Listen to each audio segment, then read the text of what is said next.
Welcome back to the Artie Lange Show, talking with Albert Mudrian, the editor-in-chief of Decibel magazine, heavy metal magazine that talks baseball.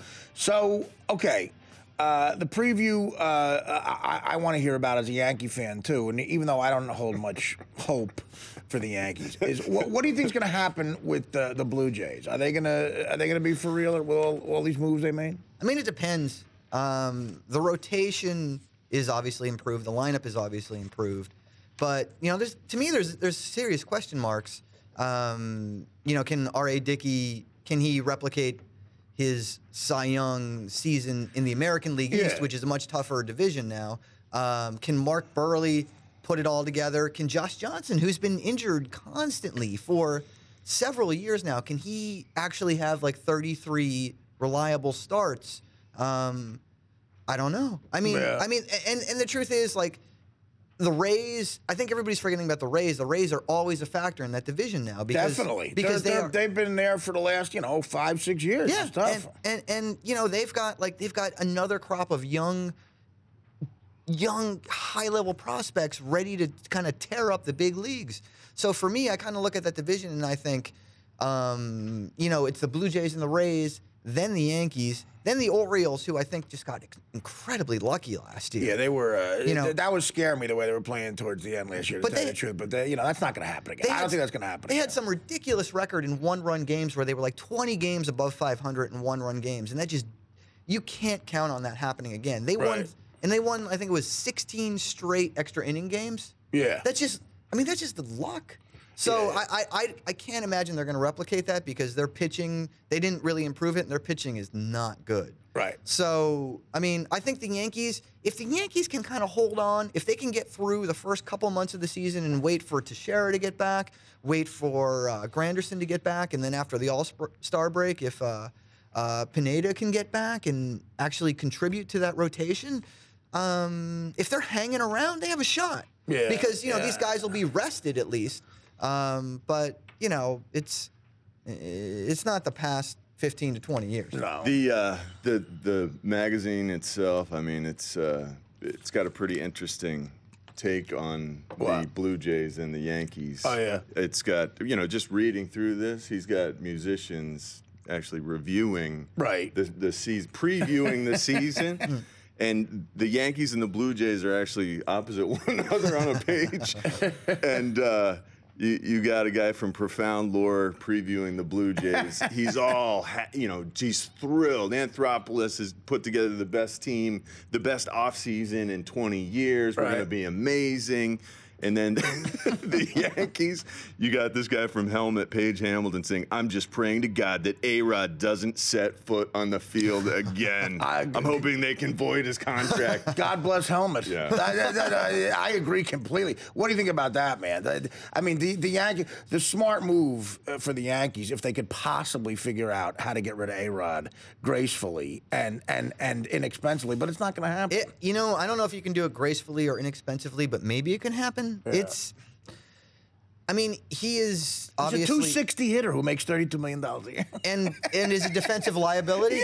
I mean, we've never seen any. People are right. People always said you're never going to see anything like Alex Rodriguez, and we haven't. But it's on the bad side. Well, you've got a lot of hitter. He is. There are a lot of contracts at this point that are kind of becoming dubious for the Yankees. Whether it's Teixeira, who's getting older and injured, whether it's obviously A-Rod. I mean, even Jeter's contract, if he's going to be hurt. You're paying Jeter for what he used to do. Was. But but I mean, I don't mind money. that. It's called dead. It is. You're money. right. But I don't mind. I don't mind Jeter so much as a Yankee fan. Obviously, I'm sorry. I had some steak tonight. It was fantastic, but with peppers. And I want to talk about your Italy thing. But I don't know. I just embracing myself as a Yankee fan for the horror. I love that the Marlins were a huge bust last year. I love that. It's deeply satisfying. Do you think San Francisco is going to be anything like amazing again? I mean, I don't. Talk about an untalked, because of Hurricane Sandy. Literally, I didn't know the Giants won the World Series till like Thanksgiving. Yeah, nobody really watched that World Series. It had the lowest ratings in World Series history. Well, because of the hurricane too. But I mean, it was. Yeah, but like nobody outside the Bay Area cared about the Giants. Nobody out the Motor Cities really cared about. Right.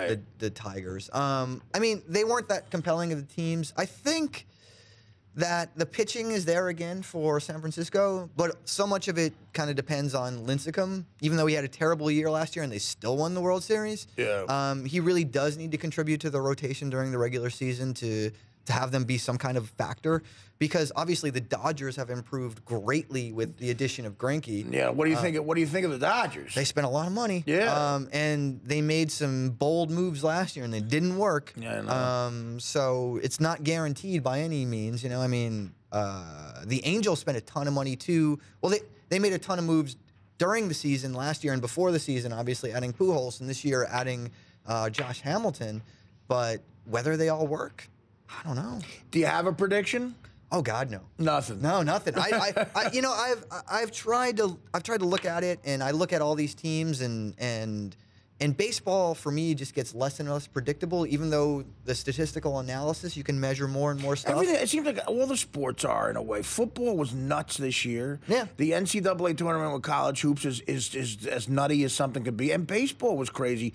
I'm glad I stopped gambling. I used to gamble. I used to gamble with a bookie, and I wouldn't have been able to figure anything out. No. I mean, you look at last year. You look at the O's making the playoffs. You look at the A's, the Nationals. These are teams that have been kind of perennial doormats. Yeah. And then all of a sudden, there they are in the postseason, and you know, in the all of them obviously got eliminated in the first round, but the Orioles obviously pushed the Yankees to 5 games. The Nationals pushed the Cardinals to 5 games.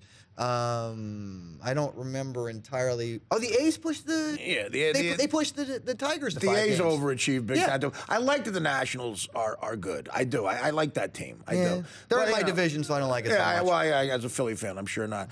But all right, man. Well, listen. Why don't you come back? Come back for every season. Every time we do a preview. I'd love to get this angle on it. And again, the magazine is Decibel.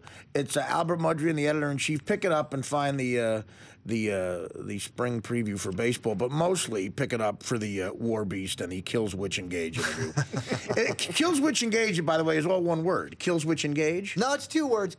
Kill Switch is 1 word. Engage. Oh, Kill Switch. Yeah, Kill Switch is 1 word. Okay, I sound like a grandfather. Kill Witch Engage. All right, thanks, Albert. I appreciate it, man. Thank you for having me.